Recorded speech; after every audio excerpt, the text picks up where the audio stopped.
موت کب اور کیسے آتی ہے؟ موت آنے سے پہلے کون سی نشانیاں ظاہر ہوتی ہیں؟ آئیے ان نشانیوں کے بارے میں جانتے ہیں، ویڈیو کو مکمل دیکھ کر۔ بسم اللہ الرحمن الرحیم۔ السلام علیکم ورحمۃ اللہ۔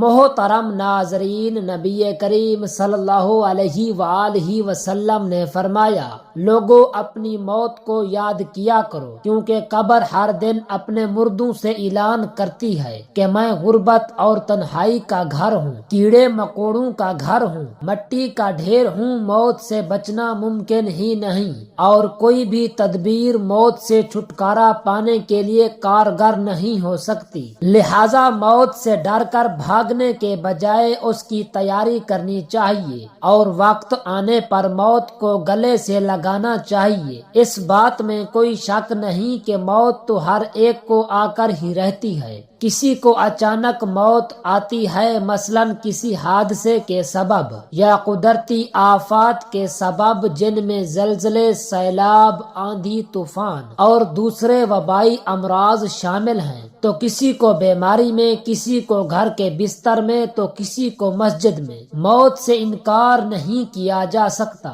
موت کسی کی نہیں ٹلتی۔ جب اس کا وقت آ جائے تو یہ کسی کو نہیں بخشتی، چاہے زمین کے اندر چھپ جائے یا آسمان کے وسعتوں میں محفوظ ہو جائے، لیکن موت جو ہے جب اس کا وقت آ جائے تو آ کر ہی رہتی ہے، یہ اپنے اسباب خود پیدا کر لیتی ہے۔ اس ویڈیو میں موت کی حقیقت کے بارے میں بتائیں گے اور ایسی چند نشانیاں بھی بیان کریں گے جن کو سائنس بھی تسلیم کرتی ہے اور مانتی ہے کہ موت آنے سے قبل یہ نشانیاں ہر ایک پر ظاہر ہوتی ہیں۔ جب یہ نشانیاں ظاہر ہوں تو سمجھ جائیں کہ موت کا وقت قریب ہے۔ محترم ناظرین، خالق کائنات نے ہر نفس یعنی جاندار کے لیے موت کا وقت اور جگہ متعین کر دی ہے، اور موت ایسی شے ہے کہ دنیا کا کوئی بھی شخص، خواہ وہ کافر ہو یا فاجر، حتیٰ کہ دہریہ ہی کیوں نہ ہو، موت کو یقینی مانتا ہے۔ اگر کوئی موت پر شک و شبہ بھی کرے تو اسے بے وقوفوں کی فہرست میں شمار کیا جاتا ہے، کیونکہ بڑی بڑی طاقتیں اور مشرق سے مغرب تک قائم ساری حکومتیں موت کے سامنے عاجز و بے بس ہو جاتی ہیں۔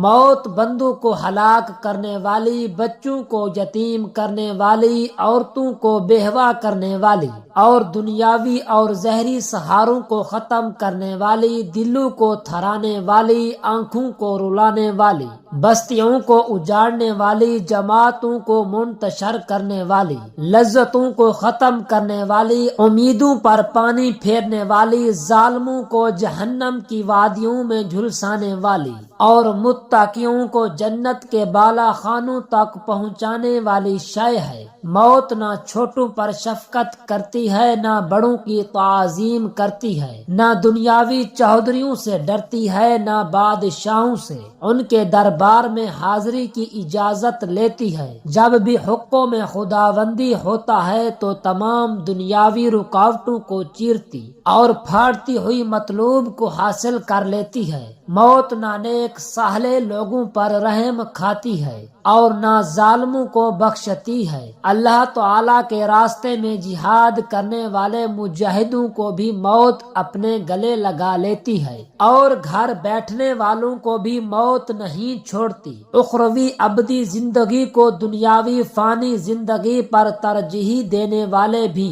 موت کی آغوش میں سو جاتے ہیں، اور دنیا کے دیوانوں کو بھی موت اپنا لقمہ بنا لیتی ہے۔ موت آنے کے بعد آنکھ دیکھ نہیں سکتی، زبان بول نہیں سکتی، کان سن نہیں سکتے، ہاتھ پیر کام کر نہیں سکتے۔ موت نام ہے روح کا بدن سے تعلق ختم ہونے کا، اور انسان کا دائرہ فانی سے دائرہ بقا کی جانب کوچ کرنے کا۔ ترقی یافتہ سائنس بھی روح کو سمجھنے سے کافر ہے، حالانکہ اللہ تعالی نے قرآن کریم میں واضح طور پر اعلان فرما دیا ہے، روح صرف اللہ تعالی کا حکم ہے۔ موت پر انسان کے اعمال کا کھاتہ بند ہو جاتا ہے اور موت پر توبہ کا دروازہ بند اور سزا اور جزا کا عمل شروع ہو جاتا ہے۔ حضور اکرم صلی اللہ علیہ وسلم نے ارشاد فرمایا، اللہ تعالی بندے کی توبہ قبول کرتا ہے یہاں تک کہ اس کا آخری وقت آ جائے۔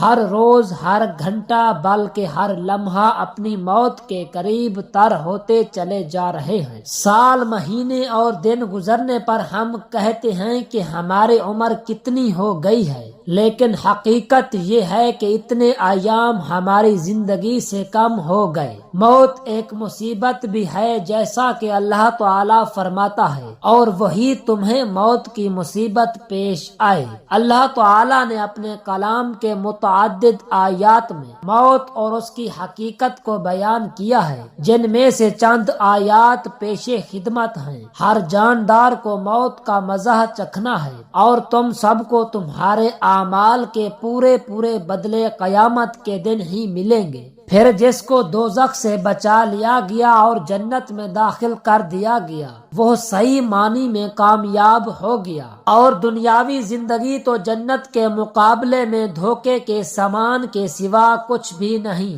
اس آیت میں اللہ تعالی نے انسانوں کی کامیابی کا معیار ذکر کیا ہے، اور وہ یہ ہے کہ اس حال میں ہماری موت آئے کہ ہمارے لیے جہنم سے چھٹکارے اور حصول جنت کا فیصلہ ہو چکا ہو۔ اس زمین میں جو کچھ بھی ہے فنا ہونے والا ہے، اور صرف تمہارے پروردگار کی فضل والی، جلال والی اور فضل والی اور فضل و کرم والی ذات باقی رہے گی۔ ہر چیز فنا ہونے والی ہے سوائے اللہ تعالی کی ذات کے۔ حکومت اسی کی ہے اور اسی کی طرف لوٹ کر جانا ہے۔ محترم اور معزز ناظرین، اب آتے ہیں موت کی چند نشانیوں کی جانب۔ جب موت کا آخری وقت ہوتا ہے تو یہ 3 نشانیاں ہر ایک پر ظاہر ہوتی ہیں۔ پہلی نشانی یہ ہے کہ جسم کا وقت جب ختم ہونے والا ہوتا ہے تو آنکھوں میں آنسو چمکتے ہیں اور جسم کا درجہ